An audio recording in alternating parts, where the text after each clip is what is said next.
Brexit, very few people that I've spoken to can give me any Brexit benefits at all.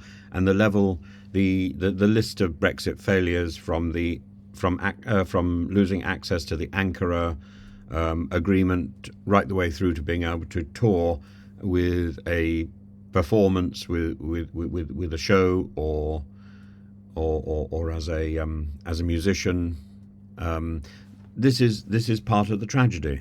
Reflect on this uniquely British, self-inflicted tragedy, a symphony silenced by bureaucracy, a cultural crescendo smothered by the weight of post-Brexit red tape. The effect of Brexit on musicians, their ability to work in Europe, is catastrophic.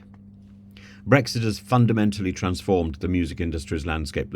The end of free movement in January 2021 introduced an avalanche of logistical and financial challenges which make travelling and touring almost impossible. For decades, the EU was not merely a trading partner, but a primary stage for British artists, whether they were singing in Germany or whether they were strumming a guitar in Hungary.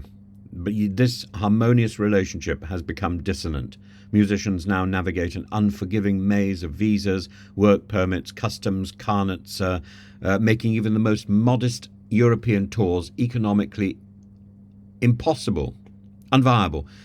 Chris Bryant, the creative industries minister, has starkly admitted finally that many artists, especially emerging ones, find touring Europe simply is impossible. It's not economically viable. And established stars like Ed Sheeran might weather these changes, but for jobbing musicians, road crews, small bands, Brexit has pulled the plug on opportunity. I remember talking to some Ukrainian rap singers and people from Eastern Europe who were trying to come here to do a concert to raise money for Ukraine.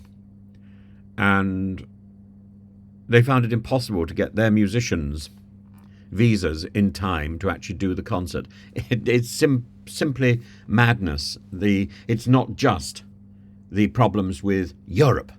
It's the problems with the UK as well.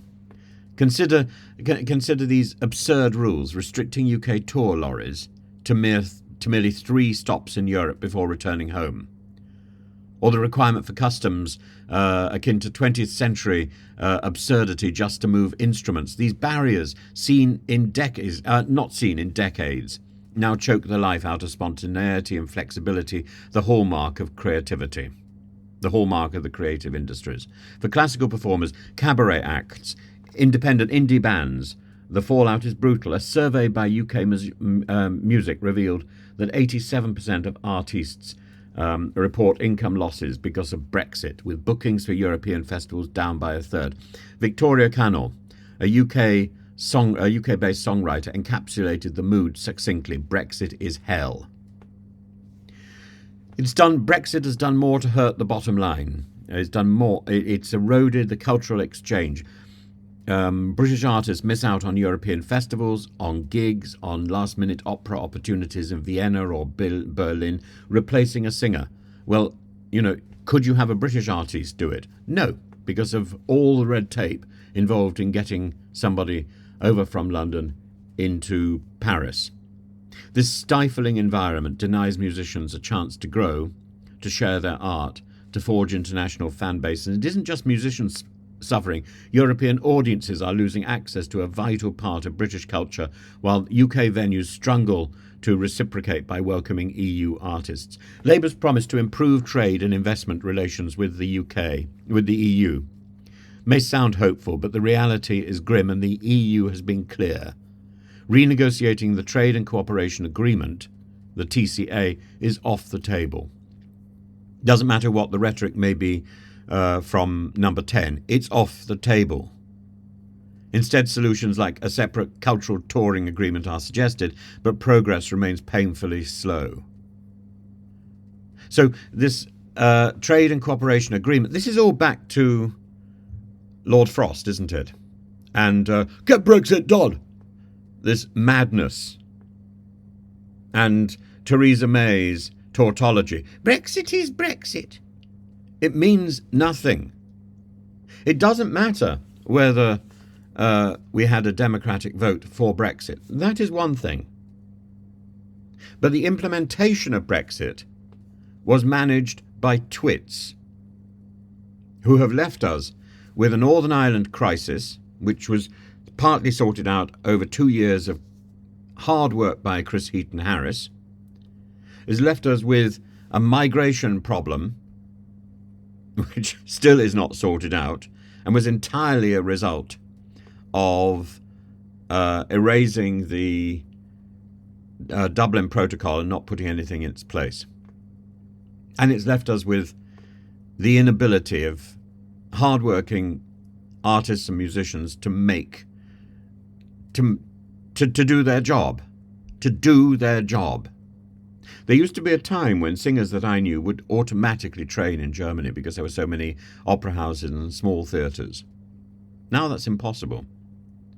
Dr. Mike Goldsworthy of European Movement UK warns that failing to act will harm not just today's artists but the next years of Coldplays and Ed Sheerans, the cultural exports that define Britain's global influence.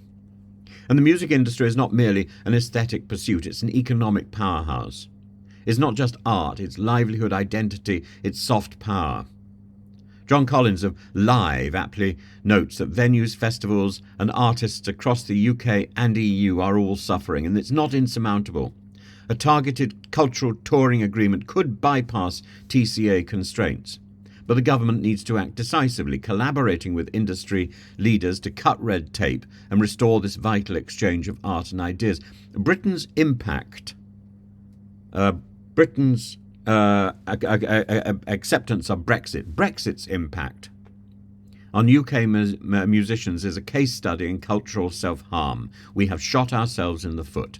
As Deborah Annitz of the Independent Society of Musicians has said, removing the barriers could not be more important for our sector. The stakes are clear. Inaction leaves a legacy of muted talent, missed opportunities, and a diminished Britain on the global stage. The score need not end on this discordant note. With political will and pragmatic solutions, we can harmonise once more in Europe, ensuring that the music, the soul of our cultural identity, plays on. But we need to act decisively, and pussyfooting around, saying one thing, doing another, singing one song but not singing from the same song sheet, is not going to help.